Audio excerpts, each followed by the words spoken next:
What's up mga kapo? Tagumpay Aquino channel po. Alpha Pi Omega Gamma Echo chapter.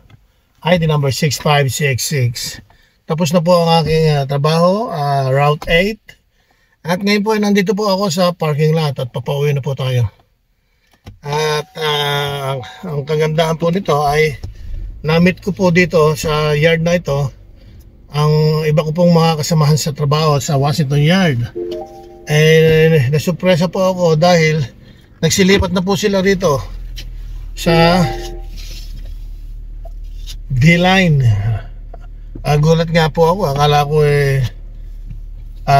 kung sino siya pala, si Malcolm na 7-footer po siya. At ngayon po ay dito na rin sa D-Line nagtatrabaho dahil yung management po ng Washington Yard, the DAS Transit magulo na po, hindi na po maganda, kaya nag-aalisan ng mga tao. Pero gano'n man,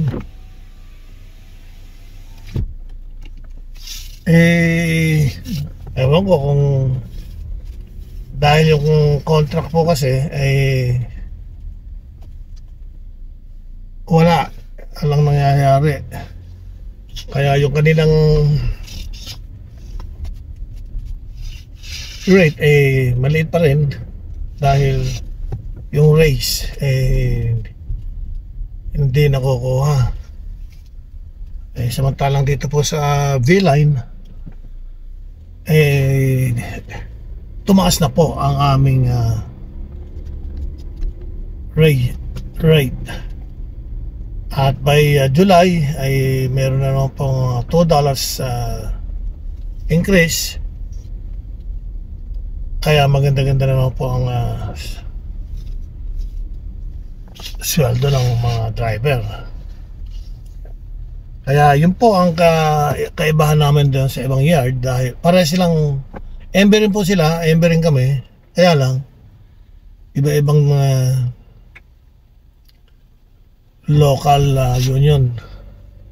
Nasa union po kung ang union ay medyo mahina, wala, hindi nila kayang makipaglaban sa kumpanya.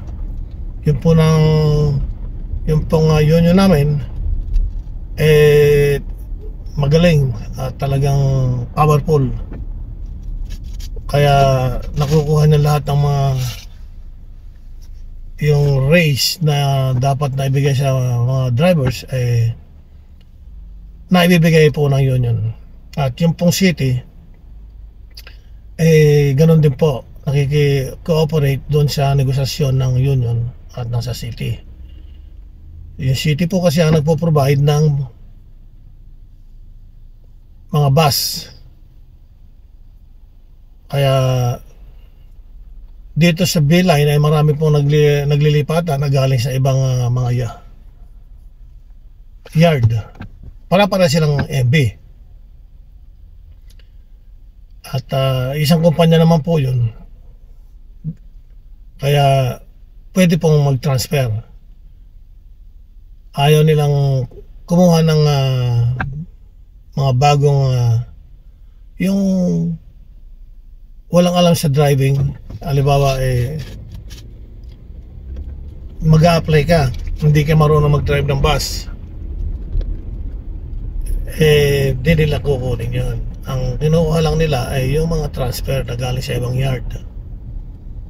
Kaya nung apply ako rito, tinanggap nila agad ako dahil 2014 pa ako 2014 pa ako nag-umpisa mag-drive yung 18-wheeler truck. Malaki po yun, mahaba. Tapos umalis po ako dahil ang biyahe all over United States, kaya yung buong Amerika ay nalibot ko na. Kada drive ng truck we deliver any kind of like goods, potato, merchandise, post office mail, sari-sari po. Nagkumpa nga kami yung mga prutas na-late kami ng delivery, ayaw tanggapin. Binalik namin sa mga may-ari, ayaw tanggapin. Kaya ayun, yung iba pinakain na lang. Pero ganoon, ayaw ko rin talaga dahil hindi kompleto ang tulog ko. 4 hours nga lang ang tulog ko broken sleep dahil matagtag pagka natutulog ka na sa truck, magigising ka talaga. Kaya ang nangyari, after 1 year, lumipat na ako ng bus at tinrain ako. Sandali lang naman ako tinuruan dahil marunong na ako mag-drive ng truck iba nga lang yung bus, mas mahirap yung truck dahil may trailer yun. Yung bus straight, parang kotse lang yun kaya simple lang naipasa ko lang, sandali lang.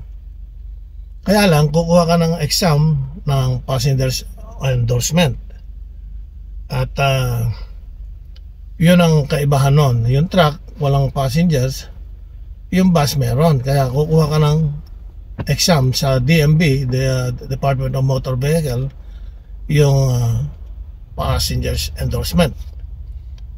Naipasa ko na, sandali lang yun at ayun, nung nag-apply na ako, nag-train na, nakuha ko na, sinertified ako nung kumpanya, DMV, di nabigyan na ako ng license. Kasi na yun, tuloy-tuloy na. At nung unang employment ko, siyempre medyo hindi ko alam yung ruta, hinahanap ko kung saan yung mga service stop, lalo pat pagkagabi. Nagkaroon po ng may kumat sa akin na isang kotse, paggaling sa kaliwa, kinat po ako, nag-brake ako, slam brake. Yung tao doon sa loob ng sasakyan ko nakatayo pala. Ayun, nag-share ko, gumulong. Pagkari nun, nagreklamo, masakit daw ganito, masakit ang katawan. Pinarout po ako ng kumpanya dahil nagreklamo. Nireport ko naman, talagang ganun first time ko yung ganun pong pagkakataon. Kinata ko bigla akong nagpreno ako, yung pang hard brake. Siyempre lakas sa akin wala yun, pero sa kanila sa loob niya, pasaheros ko, malakas yun. Gumulong yung tao, nagreklamo, tanggal po ako. Yun ang una kong nakatanggal sa trabaho. Pero sandali lang naman yun isang araw lang yun nag-apply na agad ako kinabukasan tanggap na naman ako. 2 araw lang ako namahinga. Kasi po ang bus driver madali pong mga employed kumpara sa mga ibang mga trabaho, dahil wala pang marunong mag-drive ng bus bihira lang Kaya pagka nag-apply ka ng bus driver, sandali lang, tanggap ka agad. 2 araw lang ako namahinga. Kinuha na ako, tinawagan na agad ako. Sabi sa akin yung Pay Pogi, halika na at mag-report ka na sa akin at tanggap ka na. Kaya sa akin nung puti. Marunong. Hindi po, English po yun. Yung sinabi sa akin, Mr. Aquino, can you come over here at the nakalimutan ko yung lugar eh. Daw, tanggap ako. Di, sige, punta pa ako ron. Physical na agad ako, dinalaga ako. Nung nag-report ako, pinisical na agad ako. Pinadala ako sa doktor. Nung pagka-physical ko, binigay ko na yung resulta, pasado. Pinabalik na ako kinabukasan. Okay, mag-training ka na bukas.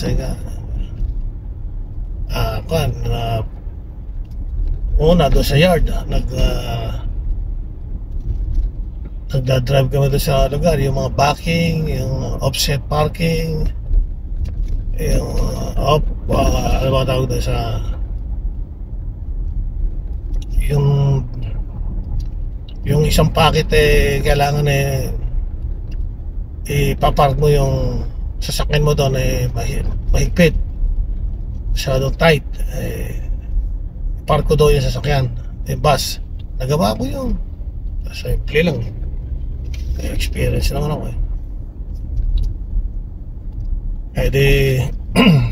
mas mahirap pa doon yung mga ginagawa namin sa tracking dahil yung trailer mahirap i-park yung trailer dahil pagka yung manibela mo niliko mo sa kanan yung trailer mo pupunta sa kaliwa. Hindi kagaya ng mga kotse, yung mga straight vehicle. Pagka yung manibela mo nilagay mo pinihit mo sa kanan, ako niya yung paurong yung kaliwa, yung likod ng sasakyan mo pupunta rin sa kanan. Pag yung manibela mo pinihit mo sa kanan, yung likod ng sasakyan mo pupunta rin sa kanan. Hindi kagaya doon sa truck, yung trailer, pag yung manibela mo pinihit mo sa kanan, yung trailer mo pupunta sa kaliwa.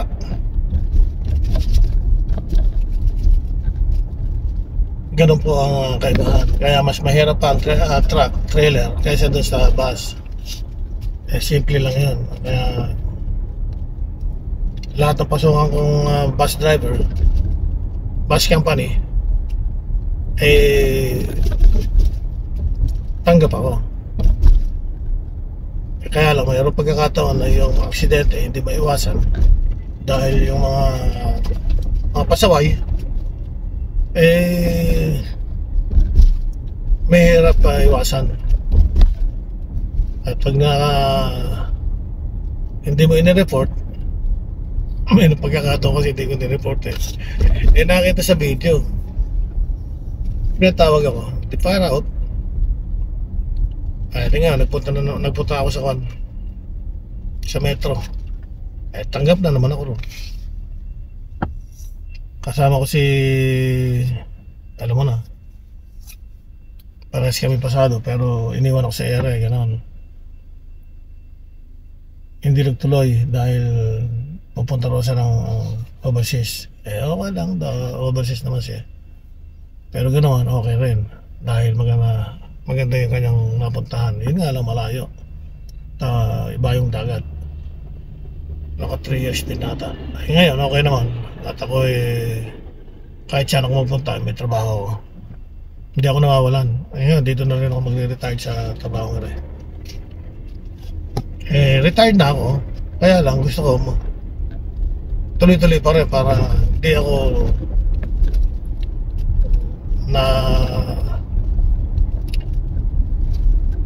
ipaupo-upo lang sa bahay, walang ginagawa. Gusto ko yung meron akong ginagawa, kaya tuloy-tuloy pa rin ang trabaho ko. At maganda naman po ang resulta dahil nag-enjoy ako kahit na stressful. Talagang lumilipas ang oras ko, masaya ako. Okay, time 4. Andito na po ako sa bahay namin at sana nagustuhan niyo po ang munti kong vlog na ito. At sana subscribe kayo, click notification bell, share na rin po niyo para masaya. Time 4. Makapasok na po ako sa driveway. At yun po aking bubong ng bahay ko nung nakaraang ulan talagang muulan sa labas, muulan din sa loob. Wala po akong time na gawin, pero nagawa ko na po, hindi na naglilit. Hindi ko pa na ipa-final.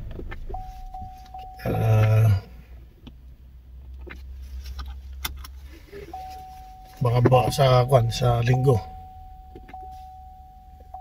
gagawin ko na. Okay po, please subscribe and click notification bell para updated kayo sa mga susunod ko pa mga video. At